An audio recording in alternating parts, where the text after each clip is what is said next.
Welcome back to Smart Money. Very interesting discussion on what's been ailing the banking stocks. The same set of stocks that were the biggest performers last year have now become huge underperformers, with the Bank Nifty down 7%.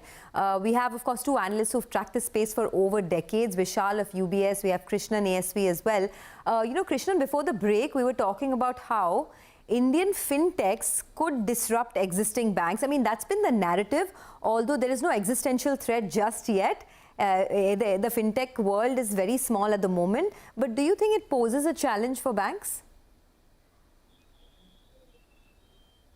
Yeah, so not an existential challenge, Sonia, but yeah, I mean, there are definitely profit pools where they start to make a dent.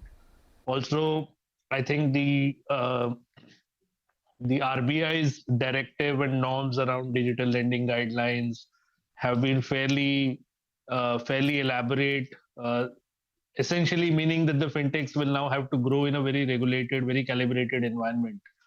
So to that extent, I don't see an existential challenge, but there's always a lot to learn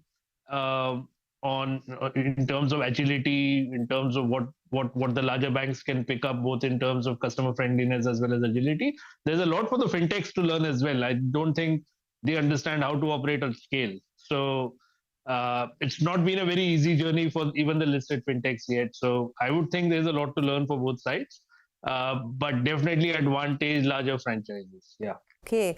Vishal, I wanted your thoughts on this. I know you don't track the fintechs very closely, but there's so much for banks to catch up to, right? Whether it's online payments, online lending, digital disruptions, and some of these small fintechs are doing it really better, especially targeting the younger generation. Do you think at some point it's going to start to show up in the earnings, or it's too premature to make that assumption?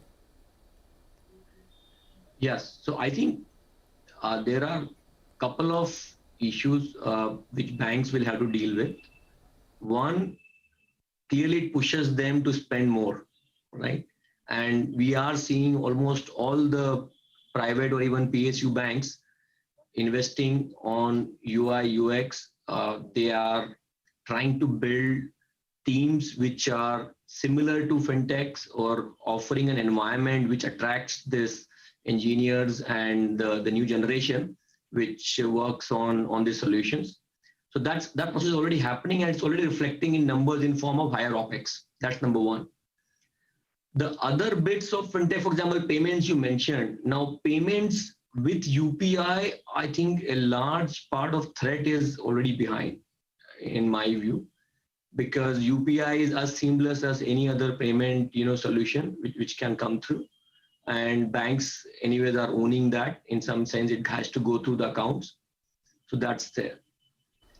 The other two places which, could have been a threat or can still be a threat is one, lending, and second, cross-sell.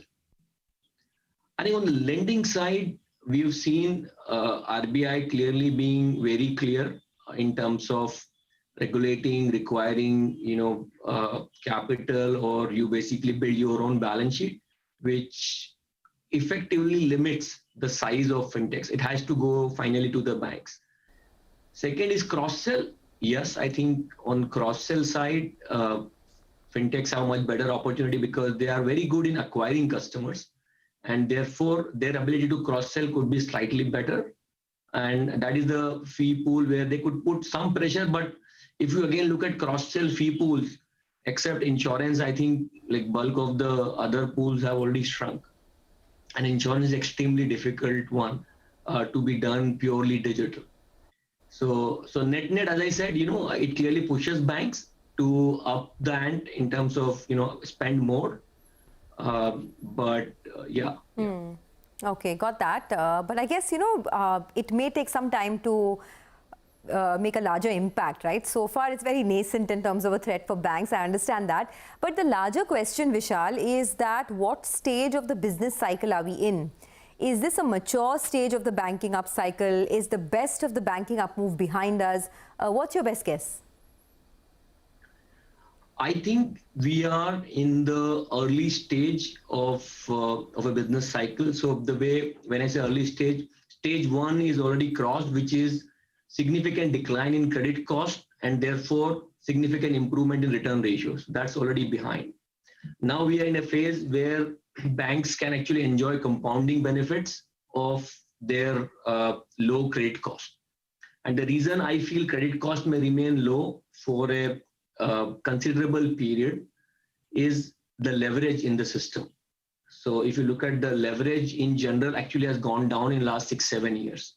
That gives a good platform for banks to grow credit and compound, on equity.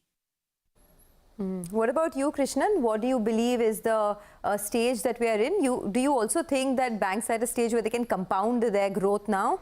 And can the current loan growth levels be sustained in the medium term, even if they're not sustained in the near term? Right. So purely in terms of stage of the cycle, to be very honest, I think the easy money stage is probably behind. Now, the larger franchises clearly have an advantage. We are in an environment where there is a scramble for deposits, and this will accrue. I think the market share gains will probably accrue to the larger franchises, the more solid deposit franchises now. That kind of drives our pecking order within the investment universe. That's number one. Number two, purely in terms of having put that stage of say the business cycle. In terms of loan growth, I think we need to probably adjust to a new normal in the next 6 to 12 months, 6 to 18 months. I think we are looking at maybe a 12 to 13% kind of a loan growth for the system. That would be lower than where we are today at 16%. The peak, as I said, peak growth is behind us. I don't think we are adjusting to that anytime soon. Okay, so peak growth is behind us. That seems to be the summary of the discussion, right? That there is perhaps a slower growth coming. I know both of you don't want to talk about individual stocks, but I'm going to ask anyway. SBI, I think, was the big mover last year, and that stock is now down, 16% from its highs it saw last year. Krishnan, do you think this is a great opportunity for long-term investors to buy SBI if they missed out on the rally earlier? Or are you cautious given that you expect peak growth is behind? No, so as I said, I mean, it's been one of our top two picks, and both of those, ICICI Bank and SBI, we see comfortable headroom emerging now after the recent bout of correction. So we'll be fairly comfortable holding on to our buy position there. Yeah. Okay, so Krishnan ASV saying fairly comfortable holding on to the buy position in ICICI Bank and SBI, especially after the fall that the stocks have seen. Vishal, parting thoughts? I think it's a good time to own banks from a medium to long-term position. In the near term, however, as I said, you have to be a little bit cautious just because the expectations of, on growth, etc., are already very high in the quarterly numbers. So with that, I think, Okay. All right, gentlemen, thanks a lot for joining in. Pleasure speaking to you in a very succinct way. We sort of wrapped up how, banks are doing at the moment, why there's so much pressure, and what do you do with the stocks. With that, it's a wrap on this edition of Smart Money. Thanks a lot for watching.